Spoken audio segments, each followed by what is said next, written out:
to Making It Happen, a career in the performing arts, where we discuss how to break into the performing arts industry for yourself or your child, teen, or young adult. Guests include artists, creatives, casting directors, musical directors, choreographers, agents, and managers, as well as parents of young professional actors, singer, dancers, all who are passionate and share my vision of helping talented individuals land professional representation and have successful careers in the arts. My name is Lisa Solek, and I am the CEO and founder of Making It Happen, a career in the performing arts, having helped hundreds of clients break into the business on stage in films, television, commercial work, and more. This podcast is supplemental to my groundbreaking online courses, Professional Kids and Teens 101, a primer for parents, and Professional Biz 201 for young adults, college students, and graduates. For more information, check out all the ways you can benefit from my courses, my programs, and my free guide. Go to lbctalent.com. My guest today is Annie Nunes. Hi, how are you? I'm so excited to have you on the podcast today. Thank you. I'm so excited to be here. Yeah, it's so wild because for the listeners, I met Annie quite some time ago, and things have transpired over the last couple of years that have been pretty amazing for her daughter, Norah. And she's going to talk all about that and try to enlighten and incite and kind of give us information so that those of you out there who have talented kids who are really young might want to, move forward with some things for your kids as well. So, so tell us a little bit about how the journey got started. Like, when did you actually notice that there was this talent in Norah? Like, because I think there's a lot of parents out there, they're like, is my kid good enough? Is she really ready for this? So what did you notice, and how was it to kind of be the mom of Norah as a very young child? So I'm a pianist as a profession. I'm a piano teacher, not a singer, but I know enough about music and pitch. And she started matching pitch when she was about 2.5. And I remember listening to her. She was still in her car seat, and it was the end of In Summer from Frozen. And she was like, in summer, and she just let out this huge belt, and it was perfectly pitched. And I was like, I don't think that's normal. But kids are kids. And she, from the time she was like 3, told me she wanted to sing on a big stage. And it's kind of like when kids are like, I want to be an astronaut, I want to be, and you're just like, okay, Sure. like whatever, you don't really think about it. Yeah. And then one of my piano students, their parent was picking them up that day, and they heard Norah belting from like upstairs in her bedroom. And they were like, is that Norah? And I was like, sorry, she's super loud. And she's like, Annie, I don't know why you're not doing something with her. That's incredible. But my family, we tend to be a little bit more quiet and not like seeking of public attention and stuff. So it was kind of uncomfortable for me, the thought of like putting her out there. And I didn't know if she was good enough, or even if she was above average for her age. I didn't really know. So I really was like, okay, I'm just going to get a professional's opinion. So I just went on Google and just Googled like voice teachers, and Cameron's name popped up. So I saw that he was doing like a free evaluation, and I was like, perfect. He's a professional. He's like highly pedigreed. So she did an evaluation lesson with Cameron. And then he actually gave me your information. And he was like, for a kid like Norah, like you need to talk to Lisa. And I had no idea. I didn't know what managers or agents were. Like I knew nothing. And I still have like my notebook of all of my notes that I took from the first time you talked to me. Okay. I think we talked for like 2 hours. Like you were so gracious. I was so lost. I didn't realize you were like a talent manager. I'm sure Cameron said that, but I thought you were like somebody in like the voice teacher or something. Oh, okay. So I didn't really. Yeah, it's crazy. I know. It's crazy when you first start. And I think it can feel overwhelming because you don't really, there's nowhere to find this information, right? There's nowhere online to really find it. And unless you stumble upon someone like you're saying, like a teacher or someone who is in the industry, has been in the industry, understands it, and that can identify the talent in your child, as well as connect you to the right people, it's very difficult, because I think most people are afraid because there's so many closed doors and gatekeepers and people who just don't want to share this information. Hence the reason that I've been doing so much consulting over the last like 25 years, you know, trying to help people so that they can actually break into the industry, either with their kids or, you know, their teens, young adults. And as well as older, like there's adult talented people out there who have gone to college for musical theater or voice, and they don't know what to do. They graduate and they just have no idea where to turn. It's almost like they fall off a cliff. And it's wonderful that, you know, I'm doing this now and actually being able to get the information out, which is exciting. And I'm so glad that I got to talk to you, because the rest is kind of history and it's crazy. Now, how old is Norah now? She's 8. So she's only 8. Okay. So why don't you just explain, tell everybody what transpired, like what happened, what she just finished doing, just so they kind of get that end, like what that end result was. And then we can talk about how everything happened. Yeah, so she just finished the Broadway tour of Frozen. So she was young Anna. It was adorable. It was amazing, amazing. So yeah, we did her 6-month contract.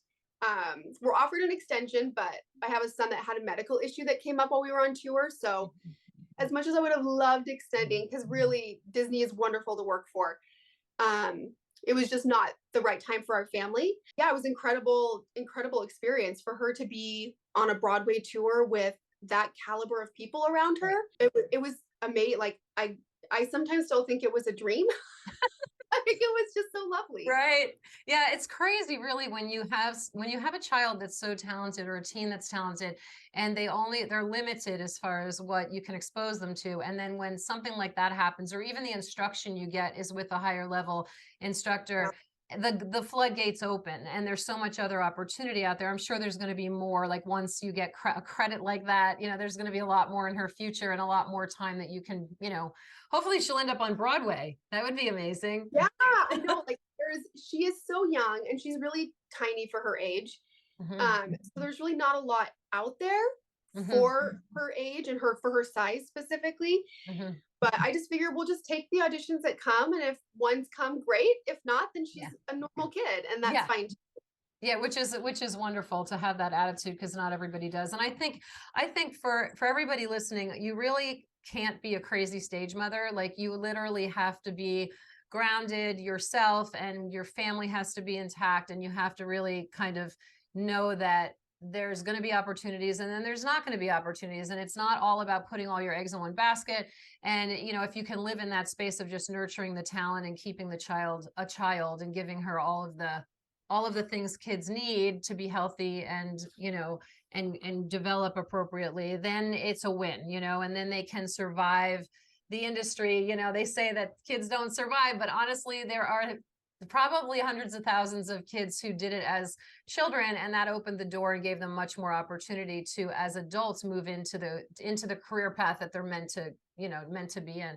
So let's talk about the process, because that's, you know, something that most people don't understand. They don't know what that means. So talk a little bit about the audition process, like how that happened and how you ended up with the audition, so that people can understand what that is. And then maybe extrapolate a little on the actual audition, like what it was like to be in the space, because those are things that parents, we worry about, right? Well, what's it really going to be like? Am I going to be able to sit with her? Do I go in the room? Like all of those things that parents tend to question right off the bat. And sometimes it stifles them to even move forward. So let's kind of like pull away the veil and discuss all of that, if you could. Yeah. So she after actually I talked to you, this was like almost 2 years ago now. I know, it's crazy. Yeah, like a year and a half ago. And you told me, like, I was just thinking of her as a singer, right? Like she just wants to sing. But I remember you telling me there is no place for children to sing. People don't go to a children's concert. So you need to put her in musical theater. And I thought, I don't even know if she can act. Like, so I did what you said. I Googled local theaters. And it just so happened that one close to me was auditioning for The Sound of Music, which was perfect. So she got the role of Gretel, and I was like thrilled. I was like, this is so cool. She's that's like cool. That is really cool. And then we had a little tiny clip of her singing from Sound of Music. And because you had talked to me about finding a cabaret, and there weren't any here at the time. And so I was like, what do I do? What do I do with a kid like this? And then a manager contacted me. First, it was like a local manager. And So we signed with her, but I don't think it was really, I think she was kind of much lower tier and not really in like the musical theater space. But I found a local cabaret, like you said, someone started one. And so I took her every month and she performed every month and we took little videos. And then I got the attention of like an LA, New York manager who messaged me and said, hey, I'd love to sign her. So I signed with her. And within like 48 hours, she sent me the audition for Frozen. So it was her first audition at that level and she booked it? Oh my gosh, that doesn't always happen. I just have to say, usually I usually tell parents, give your kids about 8 or 10 auditions so that they kind of can get comfortable in the room and, you know, waiting for the perfect storm of everything to line up, that the child's the right type and that they have the right abilities to be able to be cast. And she was cast immediately. That's crazy. Yeah. Yeah. I think we were very fortunate. And I think because I knew it was like a big Broadway tour, I had zero expectation of her booking it. Real, like, I was just like, and I told her, like, this is just fun. Let's just have fun. Like, there was no expectation, which meant there was no pressure. So we really just had fun. Like, in her audition video, like, her hair was kind of a mess. And, like, So you sent in a self-tape audition video initially? yeah. Yeah. So everything was self-tape. And I just, like, I took all the videos, like, of all the material and I sent it to her manager and she said, it's great. And she sent it on. And then callbacks were via Zoom. Oh, right. Because of, yes. Yeah. It was still kind of COVID-ish. And we hadn't been through like a Zoom callback situation before. So while we were like waiting in like the Zoom waiting room, I just had like a little card game and we just played it just to keep things light. It was a game that's like, it's about like burps and like silly, gross kid things. So it just had her in like a really happy, funny, loose kind of mood, which I think is really important. Yes. And I had done practice Zooms with like my sister in another state and a sister-in-law in another state before, so she could practice being on Zoom and looking through the camera at someone and make sure the audio was working, because I didn't want to fight all those battles like yes, in of course. callback. Yes. So that really helped her. Like it helped kind of ease her into like what it was going to be like. And then I prepped her, like, here's how many people they said are going to be on the Zoom. And we just practiced a few times. But for the most part, I just let her be her. Which I think is important at that age. If you drill them too much, if you give them answers, if you start to say, well, if they ask you this, say this, if you ask you this, it gets insane. Like it's much better for them to just be themselves, truly. So that was really smart. Yeah, I just figured, I was just thrilled that we even had the audition and having a callback. I was like, this is crazy. And I even told her, you know, the role is, the girl that's on there right now is like 11. And at the time Norah was 7. And I was like, we're just, you know, this is just going to be a great memory to do this callback. How fun for you. So I really didn't expect anything to come of it. So I was shocked. So what transpired after the auditions? Well, during the audition, were you in the room or did they ask you to leave the room while she was doing the Zoom? Yeah, so you have to be in the room, I believe, because she's a minor. Yes. So I was in the room, but I was off camera. And at first I had myself kind of positioned off to the side, but I noticed she would kind of look at me. So then I just moved myself like directly behind the camera. And I put my head down, like I sat on the floor, my head down, because I wanted her to think I wasn't there. Smart. That's really smart. I've had some clients during the time when the callbacks were via Zoom, whose parents stayed in the room and didn't move around and then ended up getting called out by casting because they saw that the child kept looking over for whatever acknowledgement or possibly an answer. And so that was really smart of you to do that. So a lot of this too comes from just common sense and like thinking ahead of the game. Like you actually, you know, you did a mock audition for her with your sister. That was so smart. And I think that's just helping your child do a better job. That's not being a mom who's like overzealous. It's just trying to give them, you obviously as a parent, we all want our kids to have a good experience. And it's more about that than anything else. So that was really, really smart of you to do. And also to kind of do the mom's here for support, but I'm hiding so that you don't get distracted. So that was super smart. So what did they ask her to do on the Zoom for the callback? So she went through all of the audition materials again. And I think there were like 4 people, maybe 4 or 5 people on the Zoom. Mm-hmm. They gave her some redirect. The director was like, hey, now I want you to read this, but I want you to be more connected. And I remember thinking, oh my gosh, she has no idea what that means. And he had her do it quite a few times, and he'd be like, now that way did you feel more connected, or when you did it this way? And I mean, I had literally had my head like looking down at the carpet, like I was hiding behind a stand so she couldn't even see me. And she did great. She understood what he was saying. And I thought, because he asked her to do it so many times, I thought that was like, it meant it was terrible. Right. I thought like, oh, she's not getting it. That's why he's asking her again and again. And then musically, for the music director then took her shot and just said, I want you to re-sing this one phrase, but can you sing it all in one breath? And then she said, that's enough. I'm good on the music part. Mm-hmm, mm-hmm. Yeah, it's so true that the directors always want to redirect. Sometimes they redirect in a direction that they may not end up using. They're just trying to see if the child, teen, or young adult can be directed, right? They just want to see if they're going to be calm enough to listen and then make the adjustment and not be so set in their ways. And a lot of times they do that because they assume that the child has been drilled so much on the material that they can't vary it. They can't actually live in that moment. So, kudos to you for whatever you did prior to that allowed her to be in that space, because that also was obviously a huge benefit that she was able to be directed. So yeah, that's amazing. Yeah. I think it was helpful that we didn't really overly rehearse it. I think really because I didn't think she would ever book it. So it was just kind of like, and I've got 4 kids. We have a busy house. I'm working. Like, it was crazy. We had a puppy, and I was like, this is just the only time we had to rehearse was like the few minutes, we could find here and there. And I think that helped. I think it also helped that naturally her personality is very similar to the characters. Okay. And yeah, so I think that helped too. Like, it wasn't like a far stretch for her. Yes, she was just being herself. Mm-hmm. Yeah. I understand that. Wow, that's just incredible. So what ended up happening? Like, how much time transpired between the callback audition via Zoom and you finding out that she booked this? I think it was like 6 days.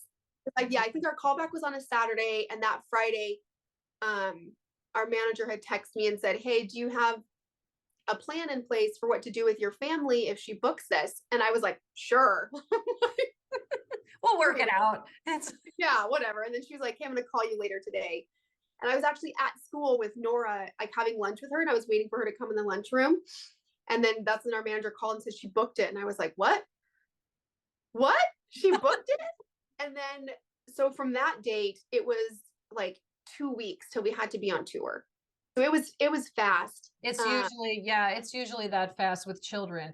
Part of the reason with kids too is because they grow and change. So even with Broadway, any of the shows, a show that's doing it out of town and just sitting out of town somewhere, they're doing like a prep for Broadway or a Broadway show. It's always going to be a fast turnaround, only because they don't want to do it 3 months ahead and then the child changes or they lose a tooth or what, like whatever normal children things, So I understand that it was tight. So did you have someone helping you with the plans to get ready? Did you go on tour with her? Did you alternate with your husband or your sister? Like, how did that happen? Because we all know that a guardian has to be with the child. And so that's all, there's all those things and those rules that are in place so that the child is always safe and things are done appropriately. So for anybody listening, all of that is in place. So you don't have to worry about them telling you that you can't be with your child or any of that. Like, you are part of that mix. So what did you end up doing? I mean, was your family supportive? Like,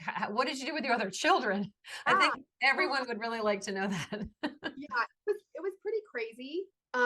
So because I only really worked part-time as a piano teacher, and all my piano students are really like lovely, supportive families, I just sent out an email and I was like, you've got 1 more week of lessons and then I'm going to have to be done. Mm-hmm. And they were all really like, they all took it really well and were like, oh my gosh, but I couldn't tell them why, right? Because you can't make your announcement till Disney does. But I was just like, I'm going to have to go gone with my daughter for 6 months. I could live it like that. And my husband was still working remotely most of the time, which was great. So I took my 5-year-old at the time. She came with us on tour. So I unenrolled both of them from school because their school wouldn't work with like letting me keep them enrolled but do virtual. So I had to just unenroll them. He came with us. I have 2 older boys who at the time were like 10 and 11, 10 and 12. So we just got them cell phones and said, you're going to have to take the bus to and from school. And yeah, it was fast. One thing I had done ahead of time, which I remember thinking I was crazy when I did it, I had already gotten her a passport and I'd gotten her work permits in California, New York, Texas, Georgia, New Mexico. And I remember when I did all that thinking, I'm crazy. Like my kid doesn't even like at that time didn't have a manager, didn't have an agent. And I was like, what am I doing? But I just felt like I needed to have all that done. I opened a Coogan account for her. So that when we got that call that last 2 weeks, I was able to spend a lot of the time like with my family because all that kind of stuff was already done. Right? She was already vaccinated, and a lot of that stuff can take up a lot of time. So then it was just getting the materials together and like getting packed. Yeah. So my little one came with me for the first 4 months. The last 2 months of tour, which were over the summertime, my boys stayed like 6 weeks with my in-laws in Utah, just lived with them completely. As my husband was here in Texas. And then for like the last 6 weeks of summer, everybody came home to Texas. And then I sent my little one home. And then my mom came from Montana and lived with my husband and my kids for the last 6 weeks of summer so that we had sufficient childcare. That is incredible. Thank goodness for the supportive family, you know? Oh, yeah. Yeah. I don't know how we would have managed the summertime if we didn't have that. That would have been really, really hard. Yeah. I know some people just from years of doing this, because I've done it with my children since they were very, very young. And so they were lucky enough to book lots of different projects, Broadway, film, TV, all of it. And so we've experienced so much in that realm of like being with children and being with teens and like how it works. And I know there are some people who will, have a family member go, have someone, a retired grandmother or aunt go, and then the mother kind of goes back and forth between being home with the other children and being out on tour or being in New York, wherever they need to be, wherever the show is. So, okay, so the family's there, they're supportive. Did they see the show? Did the family all get to see the show? They came out, my husband came to almost every city. My boys came to probably 6 or 7 cities out of the 11 that she performed in. So they traveled a lot. So that was just like expense as a family that we just said, we're just taking the hit on this because it's more important for our family to be together when we can. So yeah, they all watched her perform. And then actually my son, from watching her do all this, now he's in theater.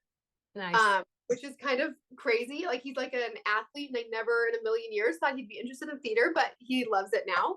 That's awesome. 2 theater kids. And so yeah, it was really, the family really like just joined together to support her, knowing it's short term, it's only 6 months. And this is like a once in a lifetime thing. So we're all in, we're just gonna do it. Yeah, that's amazing. Yeah, well, it's so funny because when you say that it's just 6 months, that's so true. Because even if she were to book a TV show or she booked like a movie, you'd be gone for a month.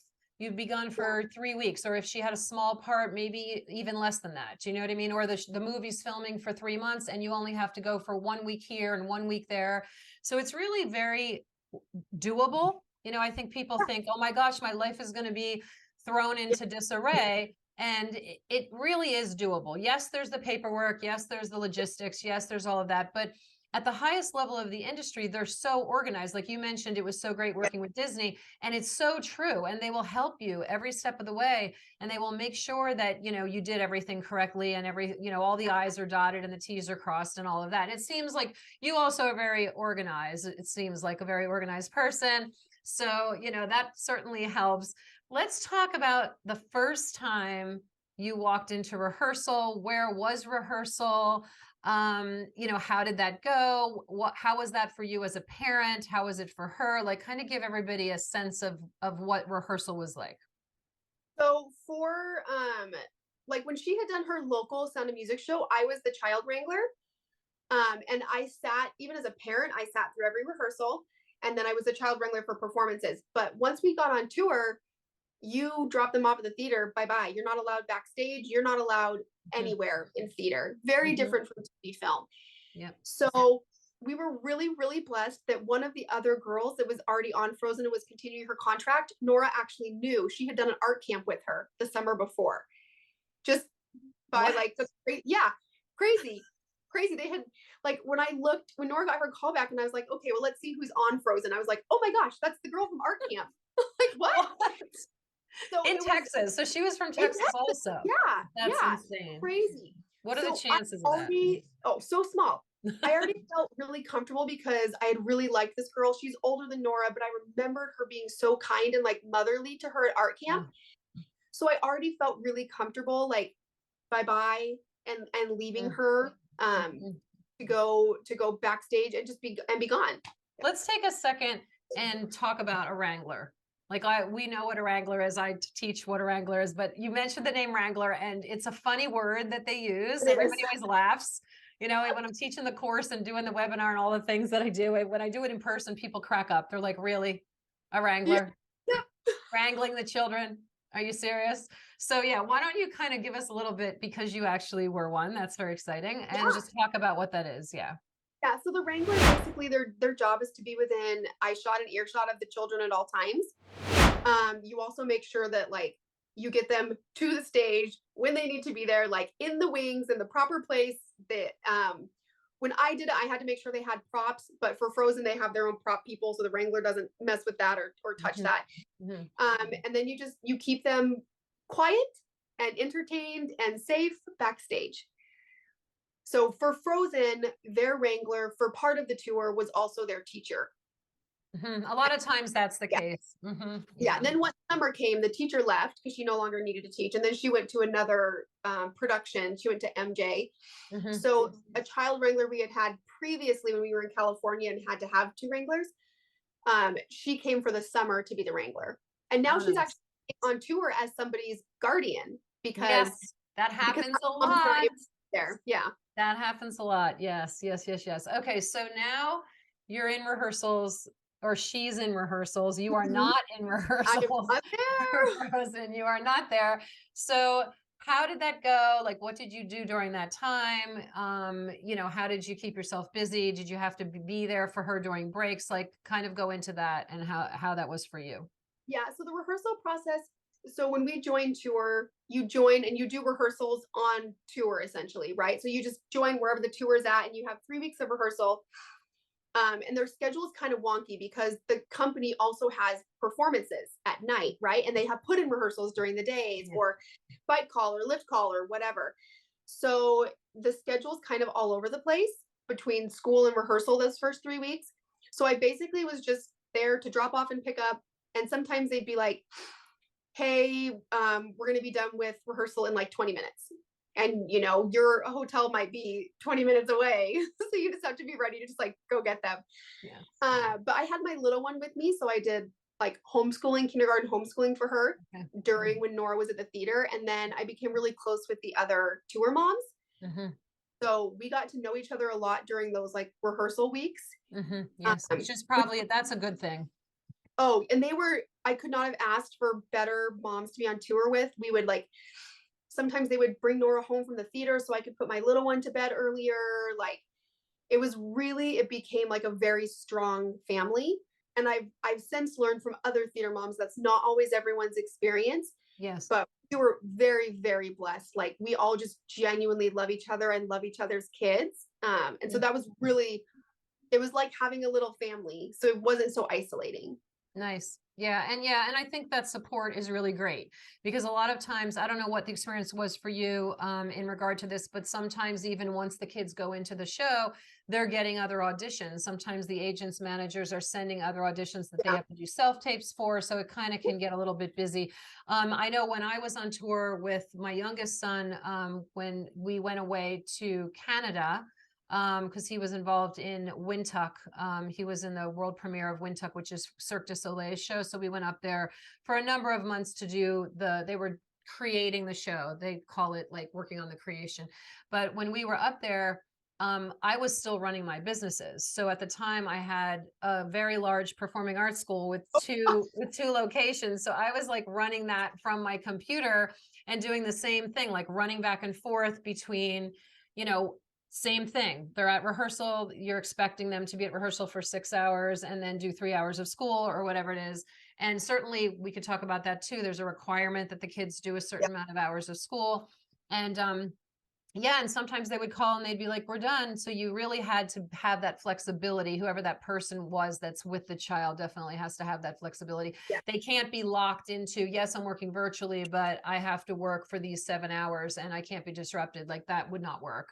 So yeah. So talk about the schooling a little bit. I'm obviously aware of it and teach it, but like from your experience, how that worked. Yeah, so they provide a tutor because it's a, you know, it's a union contract. So they have to provide a tutor. The kids have to do 15 hours of school a week, which was actually more than sufficient academically. Mhm. Like she definitely came back from tour farther ahead than she would have been. Yes. And our public school is great. It's like a top tier public school, but just because she was able to get that individualized time, because her and Yes. the other young Anna, because they shared the role, they just did the same curriculum as each other. So the teacher was able to really focus on them. And then one of the other girls was older and in an online private school. So her kind of self-sufficient. So they really had the attention of their teacher, which is great because when you're a second grader, you know, you kind of need help. You can't just like do it on your own. Yeah. Yeah. So yeah, they sent you an email every week saying, here's what we went through each week. So for Texas, I didn't have to report any of that back to the school when I re-enrolled her because Texas is like a free for all. But other states, you're going to need to hang on to that documentation from the tour teacher. But yeah, for us, it's really easy to just re-enroll her and off we go. I think a lot of times, like I suggest to a lot of my clients to just take them out of school and then re-enroll them. And then in most states, the school has the option to even retest them to put them back in to make sure. But most schools don't. Most schools just take them back. I think it's different if you're out of school for more than a year. You know, she being out for what was she out? 3 months out of public school, or was it more? Like 3.5 months ish.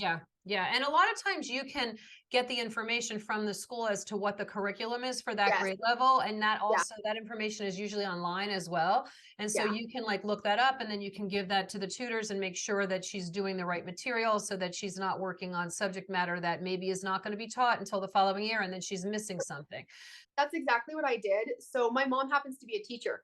So she said, okay, what you need to do is go on the district website, get what's called their scope and sequence. And I got all that. I got the textbooks from friends of mine that work at the school. And I said, hey, can I have some extra textbooks maybe? And I just literally like, I knew what they had already done because it's all on the district website. And then I just verified with her teacher before I unenrolled her, like where she was at right then. And then I literally just had all that material and I just sent it on to her. And here you go. When she came back, she jumped right into third grade, no problem. And she didn't miss anything. Nothing overlapped. I know not everyone has that ability, but for us, it was really nice. And I had my mom as a teacher who even like put together, because she was going through the material so much faster than what the public school was. So she put together extra math packets. So we created a Google Classroom. And my mom would just upload extra materials, like enrichment materials that the teacher on tour could then access. Yeah, I agree with you that it goes faster. I think because it's concentrated also, plus it's a one-on-one or 1-on-3 or 1-on-8, whatever it is, that with the teacher versus the students. And so they tend to, and I think the kids too are in a heightened state because they want to get back on stage. They want to get back to the vocal training. They want to get in that space with the performers because that's what they love to do. So they kind of know that this is important, that they have to be, you know, doing, you know, staying focused in those moments too when they're with the tutors. The other thing too is if your school doesn't support you, like your school was very supportive in giving you the books and everything, that doesn't always happen. We had support from some of the schools that my kids went to, and in other cases we did not have support. But then you can actually look into the distance learning programs that many people use all over the world, right? People who have to travel all over the world for their work, they tend to use these programs for their kids. And certainly those distance learning programs, they have various kinds, right? They have, I know there's Laurel Springs, K-12. Calvert. There's so many different ones, and each one of them offers a different options for support from an actual teacher. And they also offer different deadlines for when the children have to complete the work, which isn't always ideal when your child is a performer. It's better to kind of have that window of like, okay, the test is gonna be when she's ready for the test, rather than the test is definitely on Friday, and then you find out she's on stage more than not, and she's not ready to take the test. So there are so many different options, and you're really driving the bus as the parent. I mean, I think that's something that should be said also. We get so tied into public school tells us that this is how we have to function.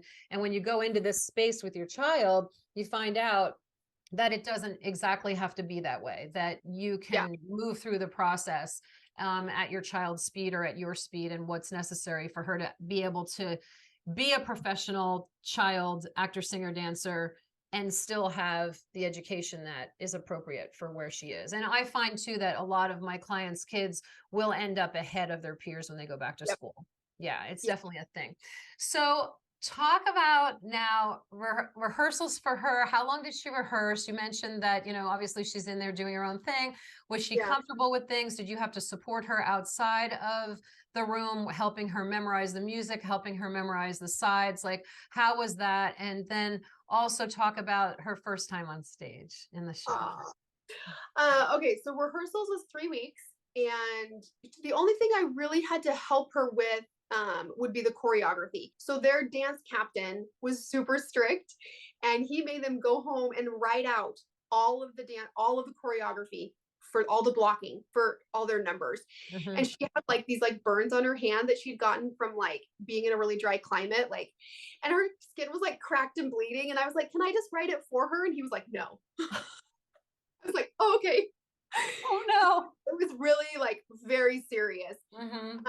So her and the other young Anna would get together after rehearsals to write down all their blocking, and that way they could go through it together. Like, oh, I remember this step, and smart. Yeah. So it was super collaborative, and they picked it up really quick. So when we joined tour, she was already off book. I just made sure she was off book, but not like, I didn't tell her how to say the lines, just that she knew the lines, because I knew they were going to want to direct her to do it whatever way they want it. Yeah. So just that, so she knew the lines. And musically, she was completely off book. And it was the same thing. I made sure she knew all the notes, all the dynamics, everything written in the music, but I left the interpretation of things up to the musical director, because I didn't want to like step on those toes. Yeah, super smart. I think that's definitely something that parents need to listen to if your children are in that space. Even if they're doing, regional theater or a local community theater, you have to let the director do their job, because hence again, why at the callback, they try to redirect the kids. And if the child is so set in the way that they're doing it from being drilled at home, that can be a detriment to their moving on in the project for sure. Yeah. So the rehearsal was crazy, because you're also getting acclimated to being on tour. That's a whole nother thing. Yeah. And I remember we went to see the show. So our first full day on tour, Disney sent us all the new girls to see the show. And I had not seen it before, because when it came to Houston, she was in her production here. So we weren't able to see it. And seeing it and knowing that that was going to be her, I remember thinking, oh my gosh, can she do this? Because the other girl was so amazing and just, cute as can be. She's so darling. And I remember thinking, oh my gosh. Now you're sweating. Is my kid going to be able to do it? I was like, okay. But her opening night, like, she was prepared. She was totally prepared. She definitely got better as tour went on, right? Like, she loosened up and she settled into the role more. And then she started like playing around with the roles. Oh, really? Playing a little too much there. Right? Oh my gosh. Yeah. But seeing her, and in Frozen, the young girls start the show. So she actually has the very first line of the entire show. And it's just so cute. Like, to watch that curtain rise and just see her, and with the costumes and the orchestra and the set design, like, it was so overwhelming. Yeah. It was see her up there. Yeah. Oh yeah. And to see her doing what she loves. Like, she's actually a very anxious kid. The only time she's not anxious is when she's on stage. That's like her safe space. So to see her doing it and know, like, at curtain call, to see that gigantic smile on her face, it's just amazing. It's like in sports, right? If you see your kid hit a home run, or they make the game-winning shot, like it's the Yeah. same. It's the same thing to see your kid have a huge accomplishment that means a lot to them. Yeah. Like for my cousin and I, we were proud of her, but we would have been just as proud as if she were doing a school play, right? Like Yes. we don't, Yes. yeah, we don't come from the theater world, so for us it was the same level of like enjoyment and excitement. But and she's still so young, I don't think she truly understands the level of Yeah. accomplishment. Yeah. Yeah, totally. I have to share that when my son Kevin was 10, he booked the original cast of How the Grinch Stole Christmas on Broadway. And his whole life, from when he was a baby, he was always hanging out backstage in the wings because I was running shows with the school, and like he was just used to being on stage all the time. Again, same thing, safe space, being on stage. And I remember the first day that they brought us all up on the stage, and this was at the Hilton Theater in New York, which is now the Lyric. It's a huge, huge theater with there's giant chandeliers hanging from the ceiling. Like it's just huge. And we all went from backstage and walked onto the stage for the first time for like a meeting as part of the meet and greet, and the first day on the stage, because they actually rehearsed in the theater, because that theater has rehearsal space above it. And so we walked on the stage, and I said, so what do you think of the stage? What do you think of the theater? And he's like, yeah, it's cool. Like he had same thing, no sense of like, wow, this is amazing. He was like, the lamps are cool, they're different. I was just like, oh my God. Yeah, so same. It like, was the oh, same. I feel like costume, like so young Anna also doubles as like the equivalent of the baby troll from the Frozen movie. Okay, I didn't know that. Yeah, so that's like her favorite costume. It's like her favorite dance number. Like that's like her favorite time on stage, which is funny because it's not even really being Anna. But so also seeing her in that character was really fun. Because it's sassy and it's playful and it's really upbeat. And she definitely got a lot better with that role specifically as tour went on. She started like interacting with the other cast more, like in a playful. So it was fun to see her learn how to stretch herself in that way instead of just going out and doing the same thing every night. She learned that, okay, there's a little bit there's a little bit of room there. Yeah. And I think you want to keep it fresh. The other actors probably were doing the same thing, and once she got comfortable, they were probably like, all right, she's cool now, we can like we can kind of exchange glances and do different things, and kind of make it fun. Yeah. So how did she deal with, like, did you guys have stage doors where you had to exit? Did you feel like, this is a question that comes up, is it safe? Like, how did you feel about that? Was she signing autographs? How did that work for you guys? So she loves to stage door. Oh, okay. She loves it. Not every theater stage doored. It usually just depended on like the logistics of where the stage door was, and was it like accessible. So some cities, there would be, like in Baltimore, there was just like this line of people going down, like all waiting for autographs. Other places, there's literally not a person the whole time you're there. So it just depends. I never really felt like it was unsafe. The cities where we were concerned about safety, they always had extra security at stage door. And they especially paid attention to the littles, making sure that like they were safe and that they were taken care of. I'd say like 85% to 90% of the theaters had security at stage door. Oh, okay. So yeah, that's definitely, that obviously that's the case in New York City, but with the tour, I know that's something that people worry about. They worry about their kids' picture being taken and like all those things that are happening, because you always have like super fans, right? That want to see the show and follow the show. So that's definitely like a big deal. So she enjoyed that. I'm sure she enjoyed signing autographs and signing the playbills and all of that kind of thing. Yeah, she got, it was interesting to see the evolution of it as tour progressed, and to see her maturity, because she would watch the way the adults stage doored. So at first it was just like, a little smile and she'd sign or whatever. But it got to the point where she'd be like, thank you for spending your evening with us. Oh my goodness, I love your dress. You look beautiful. Thank you so much for coming. And it was really good, like growth, like human growth for her to her learn how to be humble and gracious and kind, and people give them gifts. So that's something to be prepared for too. Like people make like homemade gifts, and for her to learn to show the right amount of appreciation for something so special. And I wasn't really worried about her picture being taken. People always asked me if they could take a picture with her. I don't think anybody just take a picture, but she's also already like, she's already has an Instagram page, and I'm not too concerned about that, I guess, because I'm also with her. If she's not in the theater, she is next to me. Yeah. Yeah, for sure. Because she's so young. Yeah. I'm glad you brought up the growth, because that's something that is incredible. What happens when your child kind of is exposed to the professional world. And if they're talented enough, it's going to be a positive experience. And they're actually not going to get cast unless they're talented enough. So that part of it, you don't have to worry about protecting them.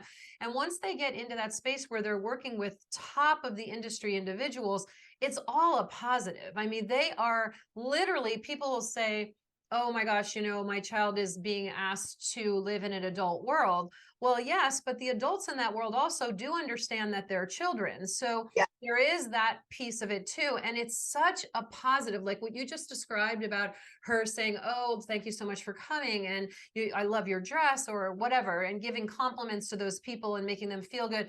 Like that is such a great life lesson, because then you go back to, you know, your public school, or you go back to whatever your setting is, which is, you know, just life. And obviously being repped, she'll continue to be auditioning for things, but you have a different perspective on all of it, you know, like it changes everything. And so many, you know, I'll tell so many of my clients, like, once you get one project, the floodgates literally open. Even just getting repped, the floodgates open. The opportunity is insane. Like no one understands that. And certainly it happened for you guys so early. And there are people who struggle, you know, like their kids are doing regional theater, they're doing community theater, they're doing their school theater, they're doing all the theaters locally. And they want so much to do this, and the parents just don't know which way to turn and how to get involved at a higher level, or the parents are just afraid of it, you know. But in the end, it's going to be so, it's just so good for her, because she's going to be she's obviously a different person being touched by all this, but it's lifted her to a whole new maturity level in such a way that's more humble than it is, oh, you know, I've just did this role in this. It's more of a understanding other people and how to be, to have empathy, and to understand how other people feel. And it's really a magical thing. I don't know if you agree with that, but it is. Yeah, and they pass, so Frozen specifically, right? Like they have new girls coming and going every 6 months to a year. So when she came on tour, it wasn't like oh my gosh, you're so amazing, you're the best, because the other girls were performing in that role and they were ending their time. So she had to learn to give the space to those girls and to give them the accolades, let them have their moment before she stepped in. And then when it was time for her to go, on came a new group of little girls. And so she had to learn to be, which this just naturally was very natural for her, but to be excited for them to take her place, and the passing of the torch. And so it kind of helped for her that it wasn't like, I'm so special because I'm the only one, because she's not the only one. Like there's this trail of girls that have played that role that are all equally talented, equally amazing. And yeah, I can see how for parents, you worry about putting them in like in a quote adult environment, but the limited experience we've had in theater, all the adults in theater are like big kids. Yes, like they're that's true. Adults you'll ever meet, especially the people that are in Frozen, right? It's an obviously child-oriented show. It's young, it's playful, and all the adults were the same way. And they loved those kids. Like her stage mom and dad were like a mom and dad to her. They out for her, they loved her. And I was hesitant, right? Like I was nervous to even put her in this world for those same reasons. You know, you're afraid, like I don't want to raise toddler to train wreck a Hollywood story. But I had one of my piano students who unexpectedly passed away, and she was 10. She was a competitive gymnast, and her mom had let her daughter chase her dream, right? This wasn't the mom pushing. It was this girl just loved it and breathes it and was really good at it. And I remember her mom telling me one time she had no regrets because she let her daughter chase her dream. And so once that happened, I said, okay, And that's when I put those videos up of Norah. And that's when things started going for her. Cause I said, I'm not going to let my fear hold her back from what she was so obviously born to do. Like her birthday is National Theater Day. That's a good one. Yeah. That's a good one. Oh my God. I had to not be so selfish as a mom, right? And I had to think this is going to be hard as a mom, and it's going to take a lot of effort and energy and time and money, but they're only little for so long and you're not guaranteed tomorrow. So I'm like, let's just try it, right? Yeah. Like if it doesn't stick, it doesn't stick, and that's fine. So the opportunity, the opportunity was presented and you said yes. We're running out of time, but I wanted to ask you, this has been so amazing. I wanted to ask you if you can give some advice. Obviously, what advice would you like to give other parents, which you've mentioned a lot along the way here today? But if someone was looking at their child and trying to determine readiness in them, what would you say they should be looking for? And when do you think they should seek out higher level training? Like, what are your thoughts? Because you're living in it. You have such a young girl doing this. I'd say I think you can tell if they're ready for it if they ask for it. She was asking me for literally years, when can I sing on a stage? When can I perform in front of people? If they ask for it, then give them the opportunity to show you that they're ready. And they're also not going to be 100% professional ready when they're still a kid. But if you don't give the plant water, the plant won't grow. And you don't know that it could become this gigantic tree, right? And I think if they show the interest, give them the training. I was worried that she was too young. She was had just barely turned 6, I think, when we first met with Cameron. She might have even still been 5. Yeah, she was a baby when we talked. She was a baby. Yeah. And I've realized too, a lot of parents, they might think their kid's talented, right? Because we're parents. Find a professional. Google it, find a professional, and just get their unbiased opinion, and then ask questions. I talked to you for hours. I probably asked you 5,000 questions. And any person that was willing to talk to me, I talked to him. And I asked him every question I could think of. When she had to get headshots for the playbill for our local Sound of Music, I went to a professional photographer because I thought, okay, this is what she's going to use to submit for other things. I only knew what is a good headshot, knowing that I don't know best. There are professionals for a reason. And there's thousands of moms that have walked this path before. Some of them are willing to share their information. And so I just kept reading and reading and reading everything. I just consumed it. I listened to podcasts. I've listened to every episode of your podcast. And I took the information that professionals gave me and I did with it. I wasn't well, my kid's already an amazing singer, so thanks, she doesn't need any help with that. It was no, you told me to put her in a cabaret, so I put her in a cabaret. Yeah, because then that hones their skill. Because in public school, even in the choir, they're not going to get to sing alone. They're not going to get to sing a solo. They're not going to get that opportunity. So those are just phenomenal things to put your children in. And honestly, I have clients all over the country and on 5 continents. And I have a client just outside of Chicago, Illinois. And I told her the same thing. Her child at the time was, I think, 9 or 10. She's now in her teens.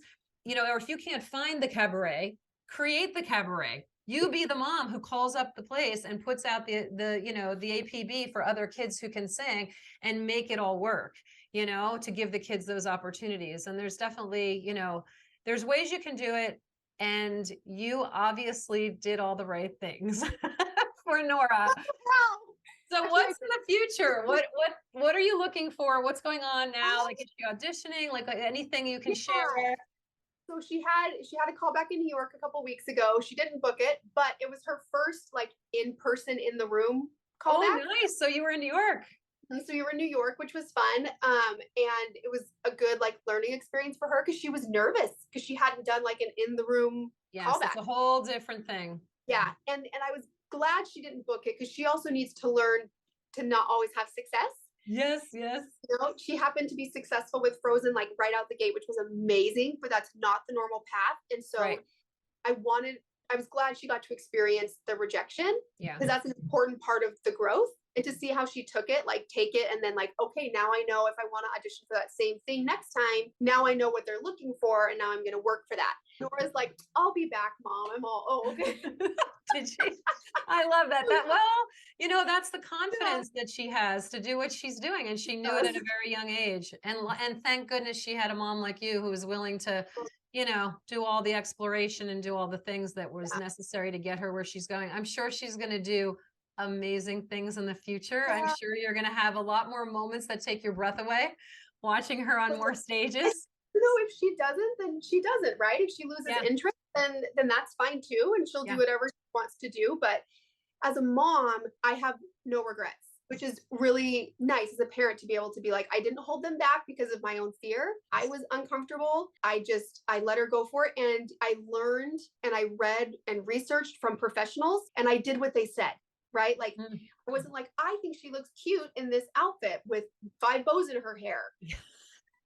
Like, I did what the professional said. Like, it's very easy. You just do what they say. I'm cracking up because this is what, yes, exactly. You did the right things. You listened to the professionals. I love it. Well, I did everything you told me. You probably don't remember, but you gave me like a huge list and I went down it like a checklist. I love it. And Norah there's no way she would have booked Frozen if you hadn't taken that time to have that conversation with us. Sure. So because she wouldn't have gotten it without you. Amazing. Sure. I love it. I love it. Thank you for that so much. Well, I totally appreciate this. I really think all the listeners are going to be thrilled. I will actually, how can they follow you guys? So on Instagram, it's Norah Sings Everywhere. It's Norah with an H, just Norah Sings Everywhere. And it's really, it's not professional. It is just like, sure. It's just very authentic. But we can follow her journey. So if the listeners want to follow her journey at this point, they can through that, and we'll post that and stuff. I think all of us parents need to be here to help each other and embrace each other and to help uplift these talented kids and give them a chance. All right. Thank you so much. Yes, it was nice to talk to you. If you'd like to follow Norah to keep up with all that she is doing, follow her on Instagram at Norah Sings Everywhere and join me every Sunday at 8 p.m. Eastern. Need more information? Visit lbctalent.com and follow me on socials at LisaSolek_LBC Talent. By sharing our stories, we can help other talented individuals land the career of their dreams.